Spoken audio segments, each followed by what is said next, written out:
ನಾವೆಲ್ಲ ಕಷ್ಟಪಟ್ಟು ಕೆಲಸ ಮಾಡ್ತಿರೋದು ಯಾಕೆ? ಫ್ಯಾಮಿಲಿ, ಎಜುಕೇಶನ್ ಇದೇ ನನ್ನ ಆಂಬಿಷನ್ ಅಂತ ತುಂಬಾ ಡ್ರೀಮ್ ನಲ್ಲಿ ಇರ್ತೀವಿ. ಆದ್ರೆ ಈ ಎಲ್ಲಾ ಸಾಧನೆ ಮಾಡ್ಬೇಕು ಅಂತಂದ್ರೆ ಮೊದಲು ಊಟ ತಿಂಡಿನ ಸರಿಯಾಗಿ ಮಾಡ್ಬೇಕು. ನಾವು ನಮ್ಮ ಲೈಫಲ್ಲಿ ತುಂಬಾ ನೆಗ್ಲೆಕ್ಟ್ ಮಾಡೋ ವಿಚಾರ ಏನ್ ಗೊತ್ತಾ? ಇದೇ ಊಟ ತಿಂಡಿನ.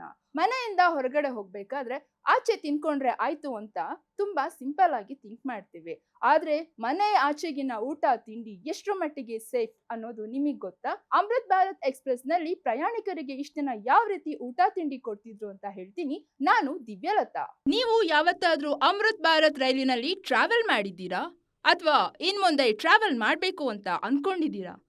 ಹಾಗಾದ್ರೆ ಈ ಟ್ರೈನ್ನಲ್ಲಿ ಊಟ ತಗೊಳ್ಳೋದಕ್ಕೂ ಮುನ್ನ ಸ್ವಲ್ಪ ಯೋಚನೆ ಮಾಡಿ. ಈಗಾಗಲೇ ಇದೇ ರೈಲಿನಲ್ಲಿ ಟ್ರಾವೆಲ್ ಮಾಡಿರೋ ಪ್ರಯಾಣಿಕರು ತಿಂದು ಬಿಸಾಡುವ ಯೂಸ್ ಅಂಡ್ ಥ್ರೋ ಬಾಕ್ಸ್ಗಳನ್ನು ಮತ್ತೆ ತೊಳೆದು ಮರುಬಳಕೆ ಮಾಡ್ತಿದ್ದ ಪ್ರಕರಣ ಸಾಕ್ಷಿ ಸಮೇತ ಬಯಲಾಗಿದೆ.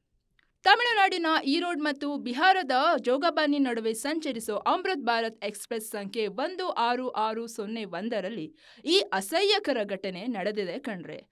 ಈಗಾಗಲೇ ಟ್ರೈನ್ನಲ್ಲಿ ಕೊಟ್ಟಿದ್ದ ಊಟ ತಿಂಡಿಯನ್ನ ಸಖತ್ ಟೇಸ್ಟಿಯಾಗಿದೆ ಅಂತ ಗಡತ್ತಾಗಿ ತಿಂದು ಪ್ರಯಾಣಿಕರು ಬಿಸಾಡಿರೋ ಯೂಸ್ ಅಂಡ್ ಥ್ರೋ ಬಾಕ್ಸ್ಗಳನ್ನು ಕ್ಲೀನ್ ಮಾಡ್ತಿರೋ ವಿಡಿಯೋ ಸೋಷಿಯಲ್ ಮೀಡಿಯಾದಲ್ಲಿ ಸಖತ್ ವೈರಲ್ ಆಗ್ತಿದೆ. ಮಿಸ್ಟರ್ ರೈಲ್ವೆ ಮಿನಿಸ್ಟರ್, ಇದೇನಾ ನಿಮ್ಮ ಮೂಲ ಸೌಕರ್ಯ? ಸಾರ್ವಜನಿಕರಿಂದ ಪೂರ್ಣ ಶುಲ್ಕವನ್ನ ವಸೂಲಿ ಮಾಡ್ತೀರಾ, ಆದ್ರೆ ಮತ್ತೊಂದೆಡೆ ಈ ನಾಚಿಗೇಡಿನ ಕೃತ್ಯ ಎಸಗಲಾಗ್ತಿದೆ. ಇಂತಹ ಘಟನೆಗಳಿಗೆ ನೀವು ನಾಚಿಕೆ ಪಡಬೇಕು ಅಂತ ಸೋಷಿಯಲ್ ಮೀಡಿಯಾದಲ್ಲಿ ಇಗ್ಗಾಮುಗ್ಗ ಕಮೆಂಟ್ ಮಾಡ್ತಿದ್ದಾರೆ.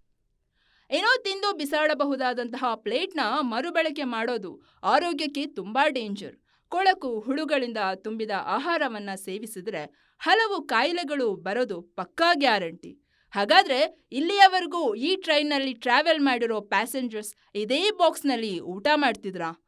ಮುಗ್ಧ ಜನರ ಜೀವಗಳಿಗೆ ಬೆಲೆನೇ ಇಲ್ವಾ? ನೋಡಿದ್ರಲ್ಲ, ಹೊರಗಡೆ ಸಿಗೋ ಟೇಸ್ಟಿ ಫುಡ್ ನಲ್ಲಿ ಎಷ್ಟೆಲ್ಲ ಕಾಂಪ್ಲಿಕೇಶನ್ ಇರುತ್ತೆ ಅಂತ.